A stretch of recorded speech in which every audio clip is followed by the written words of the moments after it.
लेकिन बिल्कुल ये तो तय हो गया कि लीडरशिप चेंज होने जा रही है, नीतीश कुमार मुख्यमंत्री नहीं बनने जा रहे हैं, या नीतीश कुमार की जो सेहत है और नीतीश कुमार का जो नेतृत्व है वो अब उम्मीद नहीं जगा पा रहा है। तो क्या जी बिहार के लोग फिर उसी आधार पर नेता चुनेंगे जिस आधार पर उन्होंने नीतीश कुमार को बार बार चुन रहे हैं कि वो बिल्कुल इस सामाजिक समीकरण को रिप्रेजेंट कर रहे हैं, उस आधार पर चुनेंगे जिस आधार पर लालू यादव ने अपनी पत्नी को बना दिया था और उसके बाद उनके बेटे आ गए हैं। क्या वही क्राइटेरिया होगा चुनने का? ये बिल्कुल क्राइटेरिया होगा कि वो उनकी जाति बड़ी है और उनका जातीय समीकरण बड़ा है, इस आधार पर चुनेंगे? या बिहार के लोग एक बार इस प्रयोग के लिए तैयार हो रहे हैं कि हम कोई ऐसा नया चेहरा चुने जो जिसने अपने दम पर कोई मुकाम हासिल किया और बिहार को बदलने में सचमुच सक्षम है? देखिए, यहाँ यहाँ जब लीडरशिप की तुलना होगी, अब ये बड़ी बारीक बात है ज्ञानेश्वर जी, नीतीश कुमार नहीं है, हम लोग मान के चल रहे हैं कि अब नीतीश कुमार नहीं हो रहे हैं, उनका चेहरा नहीं घोषित किया जाता है और एक तरफ से तेजस्वी यादव घोषित हो गए, तो फिर तो लीडरशिप के लिए तेजस्वी यादव और प्रशांत किशोर की तुलना होगी ना। बिहार के लोगों को तेजस्वी यादव और प्रशांत किशोर में से चुनना होगा, तो लोग क्या करेंगे? क्या बिहार के लोग तेजस्वी यादव को चुनेंगे या उनके मुकाबले प्रशांत किशोर ज्यादा उजला चेहरा दिखाई देंगे? हम ये इसलिए लेकिन जाति का सवाल तो है ना, जाति का सवाल तो बिहार की राजनीति में जाति है। वो बिल्कुल है, जाति का सवाल है, बड़े सामाजिक समीकरण का सवाल है, जो सोशल इंजीनियरिंग आरजेडी के पक्ष में है उसका सवाल है। तभी 41% लोगों ने उनको पसंद किया एक सर्वे में, सी वोटर के सर्वे में। लेकिन तब तक लीडरशिप की तस्वीर सामने नहीं है। अभी चुनाव आने दीजिए, लीडरशिप की जब तस्वीर सामने होगी और जब ये चुनाव शुरू होगा कि नीतीश कुमार मुख्यमंत्री नहीं बनने जा रहे हैं और एनडीए की तरफ से कोई सीएम का कैंडिडेट नहीं है, सीएम के घोषित कैंडिडेट दो ही हैं, मान लीजिए तेजस्वी यादव और प्रशांत किशोर। बिहार के लोगों को चुनना है और अगर नीतीश कुमार रहते भी हैं तब भी मान लीजिए कि तेजस्वी यादव, नीतीश कुमार और प्रशांत किशोर में से चुनना है, तो नीतीश कुमार का नेतृत्व तो बहुत थका हुआ हो गया और जो हम लोग देख ही रहे हैं उनके वीडियो, तो बिहार के सारे लोग देख रहे हैं, तो उनको हटा ही दीजिए। तेजस्वी यादव और प्रशांत किशोर, मेरिट पर बात होगी। नीतीश कुमार ने इस आप याद करिए कब से आकर के जब प्रशांत किशोर ने तेजस्वी को टारगेट करना शुरू किया है कि वो नहीं पढ़े लिखे हैं, वो 9वीं पास है, वो जीडीपी का मतलब नहीं बता सकते हैं। ये सब बताने का क्या मतलब है? ये सब बताने का असली सवाल ये होता है ना कि दो लोगों ने सफेद जो एक विज्ञापन आता है ना, एक डिटर्जेंट का कि भाई हमारी कमीज से उसकी कमीज उजली कैसे है, तो यहाँ लड़ाई अपनी कमीज ज्यादा उजली दिखाने का, अपनी कमीज ज्यादा सफेद दिखाने की लड़ाई होगी। और तब वहां क्या नैरेटिव सेट कर पाएंगे प्रशांत किशोर की, हमारी कमीज देखिए, हमारा चरित्र देखिए, हमारा बैकग्राउंड देखिए, हमारा कामकाज देखिए और उनका कामकाज देखिए और इस आधार पर जज करिए। जब लड़ाई इस पर आ जाएगी तो वहां एडवांटेज लेने की स्थिति में होंगे प्रशांत किशोर, अपनी योग्यता के दम, अपनी क्षमता के दम।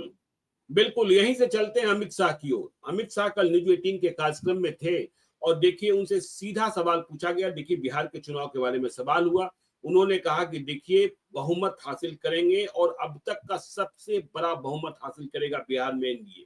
लेकिन इसके आगे जब सवाल पूछा गया नीतीश कुमार को लेकर, तो अमित शाह ने कहा कि नीतीश कुमार के नेतृत्व में ही चुनाव लड़ा जाएगा और वे मुख्यमंत्री तो हैं ही। लेकिन इससे भी आगे जब सवाल पूछा गया कि क्या चुनाव के बाद भी वे ही मुख्यमंत्री रहेंगे, इस सवाल पर फिर इधर उधर कर गए अमित शाह।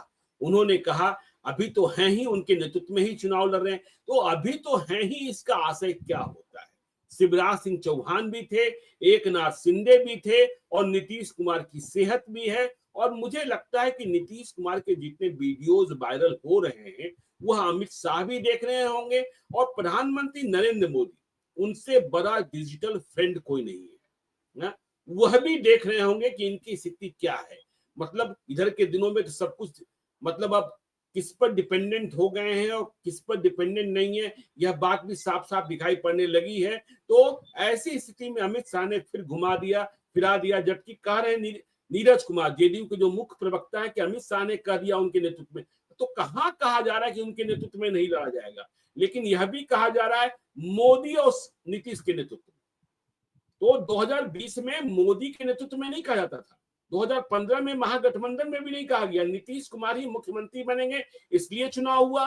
2020 में भी नीतीश कुमार ही मुख्यमंत्री बनेंगे, चाहे सीटों की संख्या जितनी हो, इस पर चुनाव हुआ। लेकिन फिर वही बात अमित शाह ने फिर घुमा दिया। अजीत जी, देखिए वो हम लोग बात कर रहे हैं, हम लोग कई बार बात कर चुके कि उनको मुख्यमंत्री का चेहरा घोषित करके चुनाव लड़ने के बड़े खतरे हैं, बड़ा जोखिम है। और उस जोखिम को बीजेपी बहुत अच्छे तरह से समझ रही है। जेडीयू के लोग नहीं, जेडीयू के लोग भी समझ रहे हैं, लेकिन वो समझना नहीं चाहते हैं। उन्होंने वो आंख बंद करके सोने का बहाना कर रहे हैं। वो लोग जानबूझ करके आंखें नहीं खोल रहे हैं, क्योंकि उनको भी पता है कि नीतीश कुमार नहीं तो कौन, क्योंकि उनके पास तो दूसरा कोई चेहरा उन लोगों ने आगे किया नहीं है, कोई दूसरा चेहरा प्रोजेक्ट नहीं किया गया है।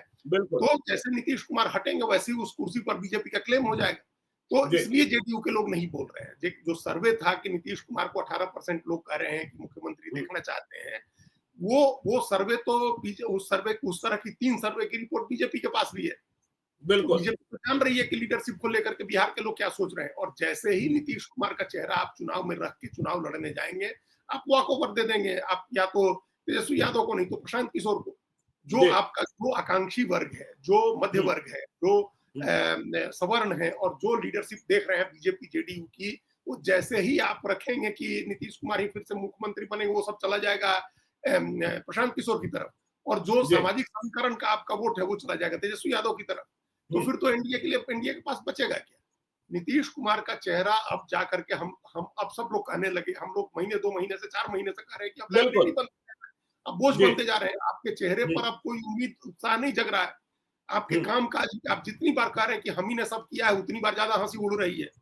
तो इसलिए अब ये हम ही ने किया है वाली बात नहीं है। आपने जैसे कहा ना कि गांधी मैदान में इतिहास का पीछे जाने का तो सवाल ही नहीं है ना भाई। आप प्रेजेंट में आइए और भविष्य की बात करिए। अभी क्या दे रहे हैं, अभी आपके पास क्या है, और भविष्य की क्या रूपरेखा है आपके पास? तो भविष्य का एजेंडा तो प्रशांत किशोर पेश कर रहे हैं। तो इसलिए नीतीश कुमार जो है, अब क्या है कि बहुत कॉशसली ट्रेड कर रही है बीजेपी। बड़ा सोच समझ के, सावधानी से फूंक फूंक के कदम बढ़ा रही है, क्योंकि अब चुनाव नजदीक आ गया और आप नीतीश कुमार को हटा भी नहीं सकते हैं। आपने अभी हटाया नहीं, तो जब हटाया नहीं है तो ये तो कहना ही होगा ना कि उन्हीं के नेतृत्व में लड़ेंगे। मुख्यमंत्री का आप दूसरे के नेतृत्व में तो चुनाव लड़ेंगे नहीं। हालांकि ये बहुत संभव है कि चुनाव के से पहले एनडीए का कोई एक कोऑर्डिनेशन कमेटी बन जाए, चुनाव लड़ाने की एक कमेटी बन जाए, कोई चुनाव अभियान समिति बन जाए जिसका अध्यक्ष बीजेपी का कोई नेता बन जाए। ये भी संभव है कि जो हर चुनाव के पहले बीजेपी किसी न किसी मंत्री को चुनाव प्रभारी बनाती है। अब तो 2-2 मंत्री बनाए जा रहे हैं। तो बीजेपी की तरफ से बड़ा चेहरा चुनाव लड़ाने के लिए जाए, दिल्ली से जो चुनाव प्रभारी बन के जाएंगे, 2 मंत्री जाएंगे, तो वो दोनों चुनाव की कमान संभाले। ये सब चीजें होंगी आगे आने वाले दिनों में। लेकिन नीतीश कुमार को ये कह के चुनाव नहीं लड़ा जाएगा कि चुनाव के बाद ये मुख्यमंत्री बनेंगे। ये कहीं नहीं कहा जाएगा। ये कहने का मतलब है कि अपने पैरों पर कुल्हाड़ी मार लेना, ये नहीं कहा जाएगा। लेकिन उनको हटाया भी अभी नहीं जाएगा। अब सवाल ये है, जो हम लोग वो वीडियो देखा पूजा की थाली का, जो हाथ में लेकर के, और नीतीश कुमार को समझ में नहीं आ रहा था कि इसका क्या करना है। इशारों से उनको बताया जा रहा था, जैसे हम लोग बच्चों को सिखाते हैं कि अब ऐसे करो, उस तरह से वो उनको बताया जा रहा था कि ऐसे ऐसे घुमाइए उसको। तो ये वीडियो सबने देखा है। अब उनकी जैसी सेहत है, जिस तरह से वो डिपेंडेंट हो गए हैं, उसकी वजह से भी उनको अब पर्दे के पीछे रखने की जरूरत आन पड़ी है। ये बात हम लोग बहुत दिन से कह रहे हैं, बहुत जब से कह रहे हैं, तब से लोग हम लोग को कह रहे थे भाई पर्दे के पीछे क्यों रखना चाहिए, उनको हटा क्यों नहीं देना चाहिए। हमने कहा हटा दी तो सबसे अच्छी बात है, लेकिन अगर नहीं हटा रहे हैं तो उनकी सार्वजनिक उपस्थिति कम करिए। चलिए, तो देखिए आप यही से सार्वजनिक उपस्थिति कम कीजिए, बात हम लोग बार बार कहते रहे। लेकिन आगे आते हैं भाजपा के नेताओं के भीतर, पता नहीं, देखिए बात कभी कभी मन की निकल ही आती है। विजय कुमार सिन्हा ने क्या कहा था, याद कीजिए, कि तब तक सपना पूरा नहीं होगा जब तक मुख्यमंत्री अपना नहीं होगा। और अब देखिए अश्विनी चौबे इन दिनों हाशिए पर हैं। चुनाव हार गए, मतलब चुनाव हारे ही नहीं, टिकट ही नहीं मिला, तो चुनाव लड़े ही नहीं। हाँ, टिकट ही नहीं मिला। अब भागलपुर से विधानसभा का चुनाव लड़ाना चाहते अपने बेटे को। यदि बेटे को टिकट देने में परेशानी हो तो स्वयं भी लड़ने को तैयार है। बीच में तो यहाँ तक खबर रही कि भाई वे राज्यपाल बनाए जा रहे हैं। उनके समर्थकों ने किसी प्रदेश का नाम बताकर उन्हें बधाइयां भी देनी शुरू कर दी थी। तो अश्विनी चौबे बक्सर में फिर से सक्रिय दिख रहे हैं, लेकिन लड़ना है भागलपुर। अश्विनी चौबे ने एक बात कही है, और फिर वही बात जो विजय कुमार सिन्हा ने पहले कही थी, कि अश्विनी चौबे ने कहा कि जो नरेंद्र मोदी और नीतीश कुमार की जोड़ी है वह राम लक्ष्मण की जोड़ी है, बेमिसाल जोड़ी है। लेकिन नीतीश कुमार का जो ओहदा है वह मुख्यमंत्री से बहुत बड़ा हो गया है, और उनकी छाप अब देश में दिखनी चाहिए। तो छाप कैसे दिखे? तो अश्विनी चौबे कह रहे हैं कि उन्हें एनडीए का कन्वीनर बना दीजिए। और अश्विनी चौबे ने कहा कि मेरी सदिच्छा यह भी है कि वह भारत के उप प्रधानमंत्री जैसे लाल कृष्ण आडवाणी बने थे और बीपी सिंह के समय में चौधरी देवीलाल बने थे। तो नीतीश कुमार वह दर्जा पाले। अब भारत रत्न की बात नहीं थी, तो अश्विनी चौबे की बात को कितना गंभीरता से लेंगे यह बताएंगे, लेकिन कहीं ना कहीं से बात तो निकल ही जाती है, जिससे यह लगता है कि नीतीश कुमार की विदाई की तैयारी भी कहीं ना कहीं से सुगबुगाहट तो है ही। अजीत जी। बिल्कुल उसी के लिए होता है, ये विदा कराने के लिए ही इस तरह की बातें होती हैं। जी आपने पहले भारत रत्न की भी बात हो रही थी, वो भी विदाई की योजना का ही हिस्सा था कि भारत बिल्कुल। रत्न देते, तब उसके बाद भारत रत्न लेके क्या मुख्यमंत्री बने रहिएगा। जी वो भी विदाई से ही जुड़ी हुई बात थी। वैसे ही उनको देश में राष्ट्रीय राजनीति में ले जाने की बात भी हो रही है। तो अब ये बातें सिर्फ कहीं अगर बीजेपी के अंदर एक तैयारी चल रही है कि कोई बड़ी चीज उनको दे करके और उनको मुख्यमंत्री कुर्सी से हटा दिया जाए उनको, लेकिन अब उसका टाइम भी निकल गया है, हमको लगता है ज्ञानेश्वर। बिल्कुल।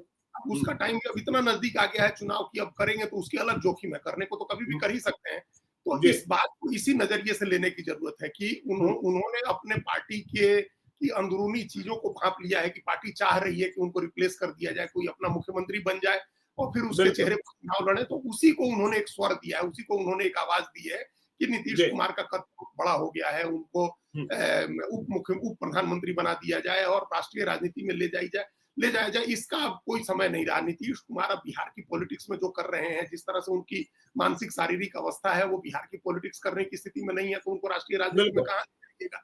तो इसका कोई मतलब नहीं है, इसका कोई आधार नहीं है, कोई मतलब भी नहीं है। ये सब आदमी इस बात को समझ रहा है कि जिस व्यक्ति को बिहार में रिप्लेस करने की बात हो रही है, हटा देने की बात हो रही है, सार्वजनिक उपस्थिति कम करने की बात हो रही है, उसको राष्ट्रीय राजनीति में क्या ले जाएंगे, कैसे ले जाएंगे।